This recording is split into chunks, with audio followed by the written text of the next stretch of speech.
हरे कृष्णा।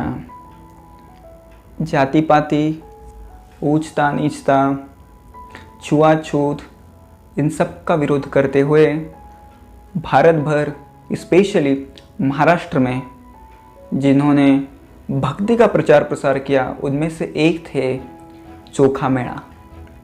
तो चोखा मेळा का जन्म पंढरपुर के पास एक छोटा सा गांव है मंगलवेढा, वहाँ पे हुआ। उनका जन्म महार समाज में हुआ और उस समय के प्रथा के अनुसार उस समाज को बहुत हीन तरीके से रखा जाता था, बहुत ही भेदभावपूर्ण व्यवहार किया जाता था। उनको गांव के बाहर रखा जाता था, पानी की पीने की स्वतंत्र व्यवस्था नहीं थी और बहुत सारे संघर्ष उनके जीवन में थे। बचपन से ही चोखा मेळा भगवत भक्ति की तरफ आकृष्ट हो गए थे और क्योंकि पंढरपुर बहुत ही पास में था तो वो वहाँ पे आते जाते थे। उनके विचारों पर ज्ञानेश्वर महाराज और नामदेव महाराज इनका परिणाम था। वो नामदेव महाराज के अभंग के तरफ बहुत ही आकृष्ट हो गए और उन्होंने नामदेव से दीक्षा भी ले ली। केवल उन्होंने खुद ही नहीं पर उनकी पत्नी सोयराबाई, बेटा कर्म मेला और साला बंका महार, उन्होंने भी नामदेव महाराज से दीक्षा लेकर अपनी भक्ति की शुरुआत कर दी। ऐसे कहते हैं उन्होंने बहुत सारे अभंग लिखे, उनकी पत्नी ने भी बहुत सारे अभंग लिखे। ऐसे कहते हैं कि उनकी पत्नी की प्रसूति भी भगवान विट्ठल ने खुद की थी, क्योंकि वो एक हीन समाज से थे, तो इसलिए उनको मंदिर में आने की अनुमति नहीं थी। दूर से वो भगवान विट्ठल जी का दर्शन लेते थे। वो मंदिर में आते थे, झाड़ू पोछा करते थे, पर उनको भगवान के पास जाने की अनुमति नहीं थी। तो एक अभंग में कहते हैं वो कि कैसी करावी तुमची सेवा, हीन मज म्हणती देवा। तो ये लोग समझते हैं कि मैं एक हीन व्यक्ति हूँ, नीचे व्यक्ति हूँ और इसलिए वो मुझे आपकी सेवा में नहीं लगाते। तो विट्ठल जी मुझे आपको देखना है और आपकी सेवा करनी है, कृपया मुझे अनुमति दे दे। तो रोने लग गए भगवान के सामने खड़े होके। तो विट्ठल जी खुद वहाँ पे आए और उन्हें हाथ पकड़ के मंदिर के अंदर वो लेके गए। मंदिर के अंदर लेके गए, उनके सिर के ऊपर थोड़ा सा चंदन लगाया, उन्हें उनके गले में वैजयंती माल, तुलसी माल उन्होंने डाली भगवान ने और उनके साथ बैठे और बातें की बहुत सारी। और चोखा मेला को बहुत अच्छा लगा।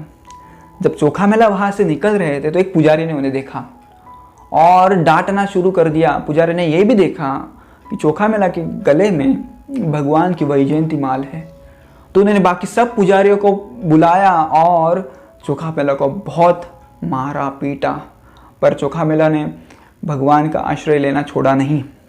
तभी भी वो चिल्ला रहे थे, विट्ठल विट्ठल नाम ले रहे थे और भगवान ने उस प्रसंग से भी उनकी छुटकारा कर दिया। जैसे आपने सुना होगा कि हरिदास ठाकुर को भी 22 बाज़ारों में मुसलमानों द्वारा मारा गया था, पर उन्हें कुछ भी फर्क नहीं पड़ा।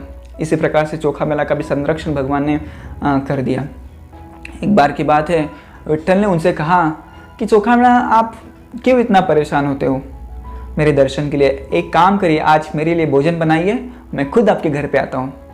तो चोखा मेला बहुत खुश हो गए और अपनी पत्नी को बताया कि सोयराबाई, आज भगवान खुद हमारे घर पे प्रसाद के लिए आ रहे हैं, तो कुछ अच्छा बनाना आप। तो सुबह जल्दी उठ गई सोयराबाई और कुछ व्यंजन बनाने लग गई भगवान के लिए। तो किसी ने पूछा, अरे आप आज कोई मेहमान आने वाला है क्या आपके घर पे? तो सोयराबाई ने कहा, हाँ, आज विट्ठल हमारे घर पे प्रसाद के लिए आ रहे हैं। तो उस व्यक्ति ने पूरे गांव को बता दिया कि आज सोयराबाई के घर पे, चोखा मेला के घर पे विट्ठल जी प्रसाद देने के लिए आ रहे हैं। तो किसी ने मंदिर के पुजारी को भी बोल दिया। तो पुजारी सब हंसने लग गए, अरे वो एक हीन दर्जा का आदमी है, नीच समाज का है, क्यों भगवान उसके घर पे जाएंगे? इस प्रकार से तो जैसे ही शाम हो गई, सोयराबाई और चोखा मेला दोनों भी राह देखने लग गए कि भगवान अभी तक आए क्यों नहीं। तो थोड़ी देर बाद एक वृद्ध व्यक्ति आया वहाँ पे और उसने दरवाज़ा खटखटाया और प्रसाद के लिए बैठ गया। तो सोयराबाई पहचान नहीं पाई ये कौन व्यक्ति है, पर चोखा मेला ने कहा कि ये खुद विट्ठल है। पर फिर भी सोयराबाई का उसके ऊपर विश्वास नहीं हुआ और उन्हें भोजन परोसने में सोयराबाई बहुत हिचकिचा रही थी। तो एक बार ऐसा हुआ कि सोयराबाई के हाथ से थोड़ा सा छाछ विट्ठल जी के धोती के ऊपर गिर गया। तब चोखा मेला ने कहा, सोयरा भाई क्या कर रहे हो आप, अपने भगवान के धोती के ऊपर छाछ गिरा दिया। तब ये जो बात थी, एक गृहस्थ व्यक्ति उनके झोपड़ी के सामने खड़ा होकर सब देख रहा था, ये क्या चल रहा है।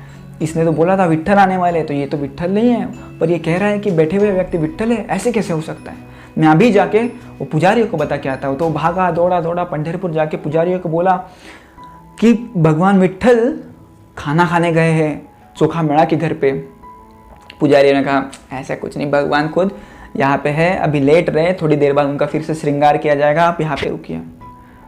तो थोड़ी देर बाद जब मंदिर के पट खोले तो पुजारी भी चौकन्ना हो गए, आश्चर्यचकित हो गए कि भगवान के धोती के ऊपर कुछ छाछ की बूंदें गिरी थी। और तब से, उस समय से पुजारियों का जो द्वेष था चोखा मेला के प्रति वो कम हो गया और वो चोखा मेला के घर पे गए और उनसे माफ़ी मांगी। तो हम इस कथा से समझ सकते हैं कि किस प्रकार से भगवान अपने भक्तों के बीच में कोई भी भेदभाव नहीं करते, चाहे वो उच्च जाति का हो या नीच जाति का हो, चाहे वो उसके कर्म कुछ भी हो, राइट। तो भगवान केवल गुण देखते हैं, भाव देखते हैं, इसलिए उन्हें कहते हैं भावग्राही जनार्दन। एक बार की बात है, जब गांव में कुछ कंस्ट्रक्शन चल रहा था, कुछ दीवार बन रही थी, तो सब महार समाज के लोगों को उस काम में काम दिया गया था। वो तो काम कर रहे थे सब लोग, पर अचानक एक अपघात हो गया और वो पूरी जो दीवार थी, जो मजदूर थे उनके ऊपर गिर गई। उनमें से एक थे चोखा मेला, उनके ऊपर ये दीवार गिर गई थी। तो सारे मजदूर वो दीवार के नीचे गाड़ गए और सब मर गए। तो जब नामदेव महाराज को पता चला कि चोखा मेला अब इस दुनिया में नहीं रहे, तो उन्हें बहुत दुख हो गया। वो भागते भागते मंगलवेढ़ा आए और अभी सोचने लगे कि मैं चोखा मेला की डेड बॉडी को कैसे ढूंढूं, इधर तो इतनी सारी है और कैसे ढूंढे हम। तो हर एक डेड बॉडी के पास जाते थे और उनके हृदय से कान लगाते थे। ऐसे करते करते वो एक डेड बॉडी के पास आए और उनके हृदय से कान लगाया, तो उन्हें विट्ठल नाम की ध्वनि महसूस हुई और उन्होंने वो उस डेड बॉडी को उठाया और पंढरपुर में लाया। पंढरपुर में उनकी समाधि बनाई, मेन मंदिर के सामने, विट्ठल रुक्मिणी मंदिर के सामने। आज अभी भी जाएंगे तो चोखा मेला की वहाँ पे समाधि है, नामदेव महाराज की पायरी के एग्जैक्टली बाजू में। तो ये पूरी कहानी से हम ये समझते हैं कि भगवान कभी भी अपने भक्तों के साथ दुय्यम व्यवहार नहीं करते, कभी भी वो पार्शियल नहीं है, कभी भी वो सबके साथ प्रेम पूर्वक व्यवहार करते। तो ये थी चोखा मेला की कहानी। धन्यवाद। हरे कृष्णा।